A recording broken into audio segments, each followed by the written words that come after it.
વિષય ગુજરાતી નિબંધ ઉત્તરાયણ। આપણા ભારત દેશમાં ઘણા તહેવારો મનાવીએ છીએ। દર વર્ષે 14મી જાન્યુઆરીએ ઉત્તરાયણ આવે છે। સૂર્ય આ દિવસે ઉત્તર તરફ પ્રયાણ કરે છે, તેને ઉત્તરાયણ કહે છે। આ દિવસે સૂર્ય મકર રાશિમાં પ્રવેશતો હોવાથી તેને મકર સંક્રાંતિ પણ કહે છે। આકાશમાં રંગબેરંગી પતંગો દેખાય છે। નાના મોટા બધા સવારે ધાબા ઉપર, અગાસી પર, ખુલ્લા મેદાનમાં પતંગ ચગાવવા જાય છે। કાપ્યો કાપ્યો ને લપેટ લપેટની બૂમો પાડે છે। તલ ને મમરાના લાડવા, સિંગની ચીકી ખાવાની મજા પડે છે। પોષ મહિનાની તાળમાં શક્તિવર્ધક છે।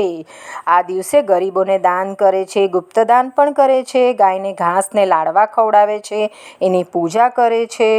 કોઈ પણ પંખીને ઈજા ન થાય એ રીતે જ પતંગ ચગાવવી જોઈએ અને પતંગને પકડવા માટે દોડાદોડી કરવી નહીં। ઈજા થાય, અકસ્માત થાય એ માટે સાવધાન રહેવું। ધન્યવાદ।